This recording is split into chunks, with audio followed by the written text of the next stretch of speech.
할렐루야. 오늘 아침 예배에 오신 여러분을 주님의 이름으로 환영하고 축복합니다. 오늘도 우리의 삶의 왕이신 주님, 그 주님을 찬양하는 것이 우리의 삶의 이유임을 고백하며 주님 앞으로 나아가길 원합니다. 예수 우리 왕이여, 이곳에 오소서. 보좌로 주여 임하사 찬양을 받아 주소서. 주님을 찬양하오니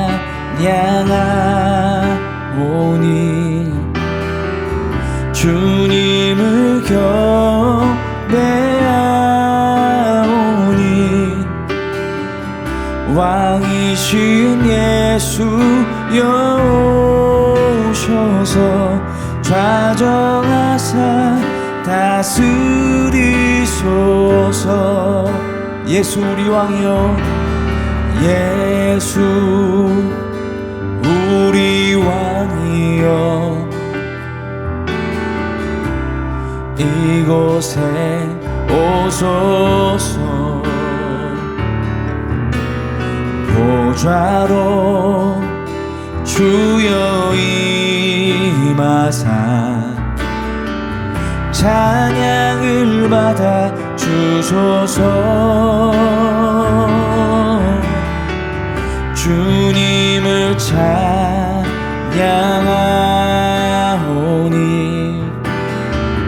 주님을 경배하오니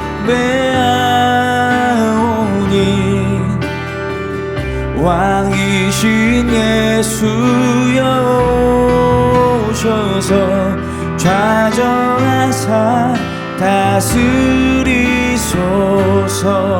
주님을 찬양하오니 주님을 경배하오니 왕이신 예수여 오셔서 좌정하사 다스리소서.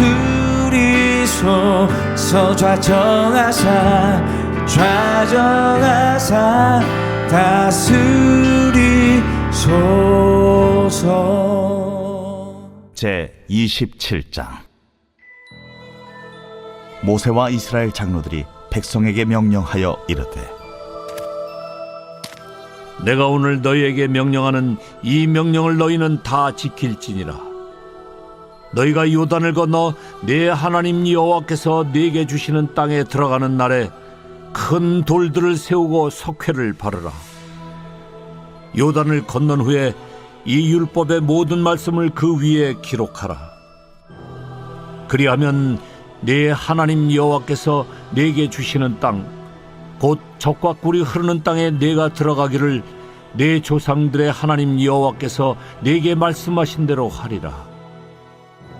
너희가 요단을 건너거든 내가 오늘 너희에게 명령하는 이 돌들을 에발산에 세우고 그 위에 석회를 바를 것이며, 또 거기서 네 하나님 여호와를 위하여 제단 곧 돌단을 쌓되 그것에 쇠연장을 대지 말지니라.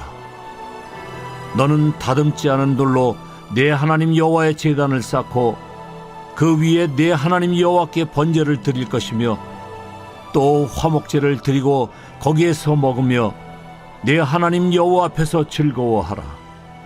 너는 이 율법의 모든 말씀을 그 돌들 위에 분명하고 정확하게 기록할지니라. 모세와 레위 제사장들이 온 이스라엘에게 말하여 이르되,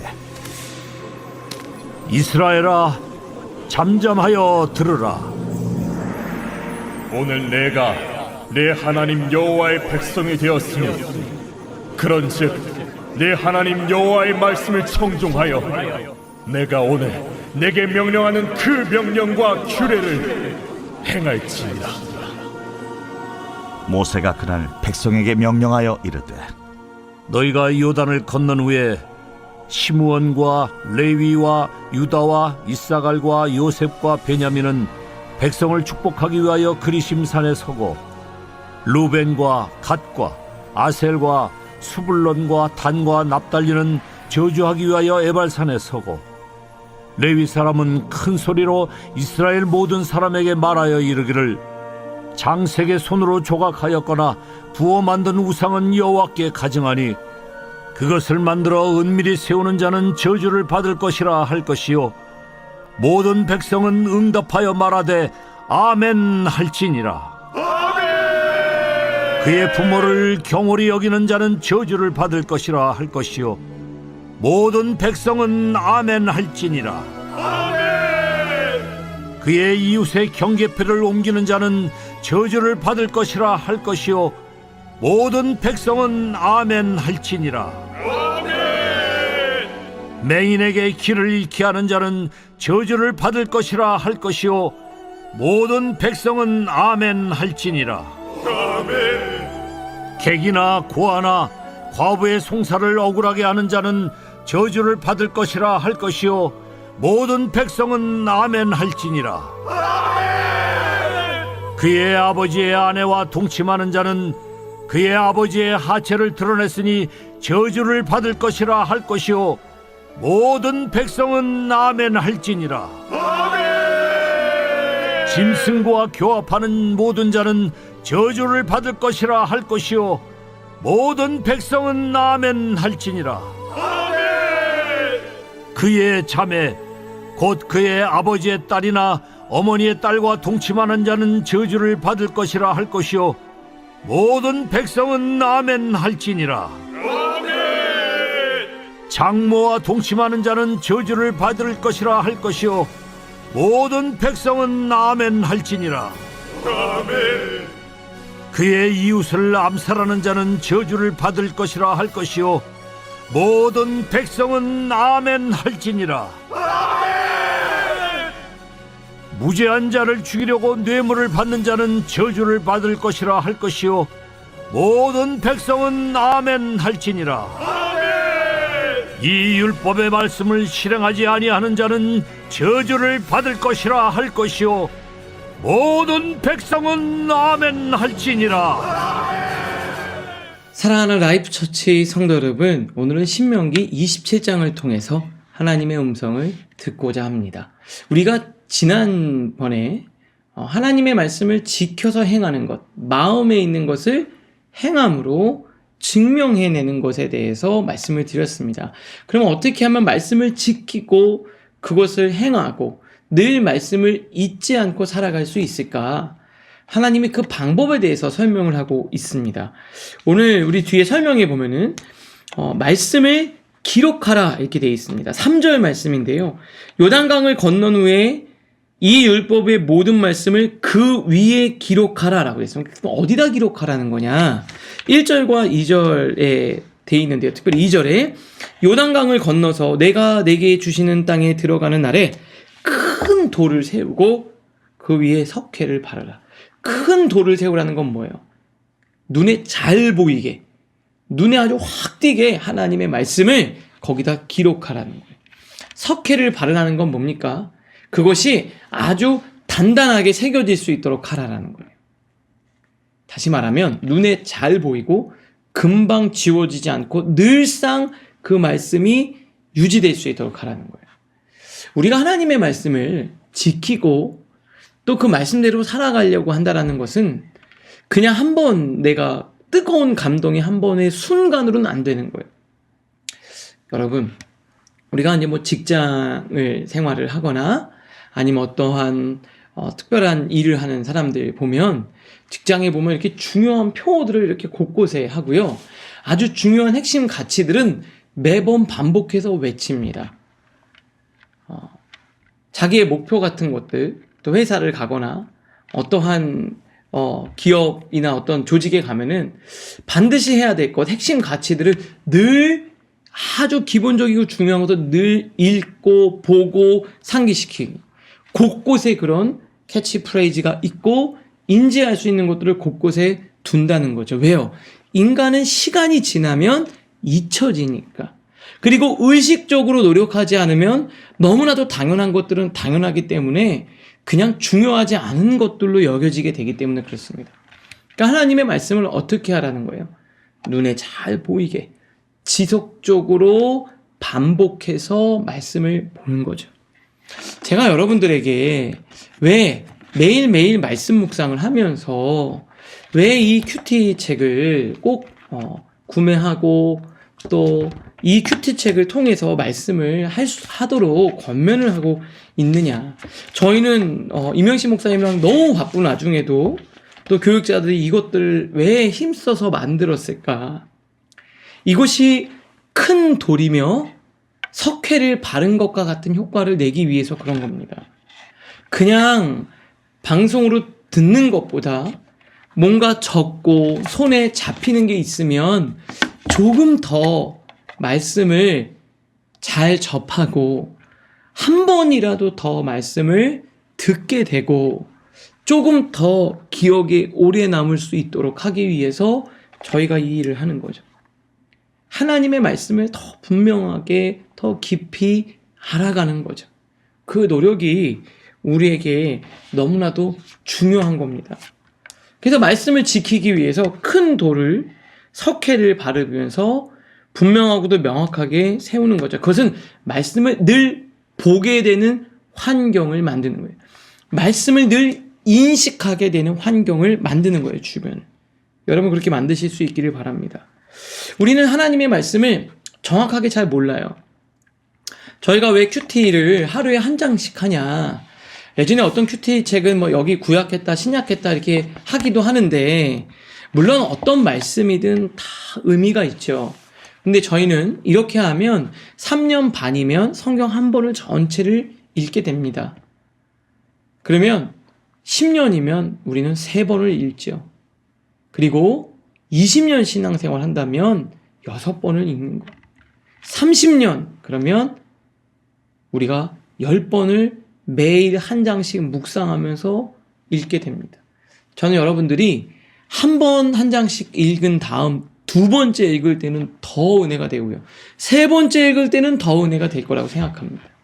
그래 하나님의 말씀을 읽는 것 자체 그리고 하나님의 말씀을 자꾸 접하는 것 자체가 너무 중요한 겁니다. 세상의 정보들은 막 잘하는데요. 하나님에 대한 말씀은 잘 몰라요. 파편적으로만 압니다. 우리 하나님의 말씀을 정확하게 매일매일 말씀을 통해 배우는 여러분들 되실 수 있기를 바랍니다. 마지막에 설명의 마지막 줄 이렇게 되어 있습니다. 우리도 우리의 마음속에 말씀을 정확하게 새기는 작업을 해야 됩니다. 성경대로 생각하고 행하려면 성경이 말하고 있는 말을 정확하게 새겨야 됩니다. 그러면서 우리가 첫 번째 질문은 나는 세상을 알아가려는 만큼 하나님의 말씀을 알아가려고 노력하고 있습니까? 큰 돌과 석회를 통해 하나님의 말씀을 새기려고 노력했던 것처럼 하나님의 말씀을 더 자주 보고 정확하고 분명하게 알려는 노력을 여러분들은 하고 있습니까? 한번 생각해 보십시오. 그러면서 두 번째, 하나님께서 하지 말아야 될 하나님의 율법에 대한 설명들을 이야기하고 있습니다. 11절 보니까 모세가 그날 백성에게 명령하이르되 하나님의 놀라운 메시지를 선포하고요. 그 뒤에 이제부터는 하나님이 에발산에 서면서 하나님이 하지 말아야 될 이야기들을 설명하고 있습니다. 15절에 보니까 우상은 가증한 것이니 그것을 만들어 은밀히 세우는 자는 저주를 받을 것이요 모든 백성은 응답하여 말하되 아멘 할지니라. 그러니까 백성들은 하나님이 우상 섬기지 마라 그랬더니 아멘 하고 화답했다라는 거예요. 그리고 또 이렇게 얘기합니다. 그의 부모를 경솔히 여기는 자는 저주를 받을 것이요 백성들이 아멘 하고 화답했다는 거예요. 그러면서 계속해서 하나님이 하지 말아야 될 것들에 대해서 그리고 백성들은 그것에 아멘으로 화답하고 있습니다. 12번을 반복하고 있죠. 12지파가 아멘으로 외칩니다. 이게 무슨 말입니까? 우리 신앙생활에서 정말 중요한 게 있는데요. 그게 바로 뭐냐면 내가 해야 될 것들을 하는 것, 그리고 그것들을 해야 되겠다고 마음 먹은 것도 너무 중요하지만 그것들을 해내려면 하지 말아야 할 것들을 하지 않는 것도 중요합니다. 내가 막상 마음을 먹었어요. 근데 왜 행해지지가 않냐면 하지 말아야 할 것들을 너무 많이 하고 있기 때문에 그렇습니다. 요즘에 SNS 그리고 스마트폰 하면서 도둑맞은 집중력이라는 책도 있었고요. 또 유럽에서는 아이들에게 초등학생들이나 또 청소년기 아이들, 초등학생들 특히 그 아이들에게 스마트폰으로 SNS 못하게 하는 법도 법령이 나왔다고 하죠. 왜요? 내가 집중을 해야 되는데요. 자꾸 다른 데다 집중을 빼앗기니까 집중해야 될 것에 집중이 안 되는 거예요. 그러면 집중을 하려면 뭐 해야 됩니까? 다른 하지 말아야 될 것들 안 하는 게 중요한 겁니다. 그래서 맨 마지막에 이렇게 되어 있습니다. 이와 같이 우리 신앙의 중요한 것은, 큐티책이죠. 29페이지에. 우리 신앙의 중요한 것은 무엇을 해야 하는 것보다, 아니 어쩌면 그만큼 무엇을 하지 말아야 하는가를 제대로 아는 것입니다. 여러분이 왜, 나 정말 기도해야 되는데 왜 못할까요? 다른 걸 너무 많이 하는 거예요. 그래서 남는 시간에 기도하려고 하니까 안 되는 겁니다. 우리가 보통 운동해야 되는데 왜 그럴까요? 내가 운동을 해야 되는데 써야 되는 에너지를 딴 데 쓰는 거예요. 왜 공부해야 되는데, 집중해야 되는데, 섬겨야 되는데 왜 안 될까요? 하지 말아야 할 것을 하고 있기 때문에, 거기에 에너지와 시간을 다 쓰고 있기 때문에 그렇습니다. 시간이 없어서가 아니라 낭비하는 거죠. 우리는 무엇을 하지 말아야 될 것이며 무엇에 집중해야 될까? 하나님이 하지 말아라 라는 이 말에 아멘으로 화답하며 나아갔던 이스라엘 백성들처럼 그 하나님 앞에 아멘으로 순종하고 나아가실 수 있기를 바랍니다. 두 번째 질문입니다. 내가 그리스도인으로서 하지 말아야 할 것을 행하고 있는 것은 없습니까? 내가 왜 해야 될 것을 못하고 있을까요? 혹시 하지 말아야 될 것을 하고 있기 때문은 아닙니까? 한번 생각하면서 그런 것이 있다면 하나님 앞에 철저히 내려놓고 제거하고 끊어내는 여러분들 되실 수 있기를 주님의 이름으로 축복합니다. 기도하겠습니다. 하나님, 하나님의 말씀을 큰 돌에 새기고 석회를 바른 이스라엘 백성들처럼 하나님의 말씀을 늘 볼 수 있는 환경을 만들고 늘 하나님의 말씀이 흐릿해지지 않는 노력을 기울이지 않게 하여 주시옵소서. 세상을 알아가는 만큼 하나님의 말씀을 알아가려고 노력하는 우리 모두가 되게 하여 주시옵소서. 내가 그리스도인으로서 하지 말아야 할 것을 행하고 있지는 않은지 돌아보며 회개하고 결단하는 우리 사랑하는 라이프처치 성도인들 모두가 되게 하여 주시옵소서. 예수님의 이름으로 기도합니다. 아멘.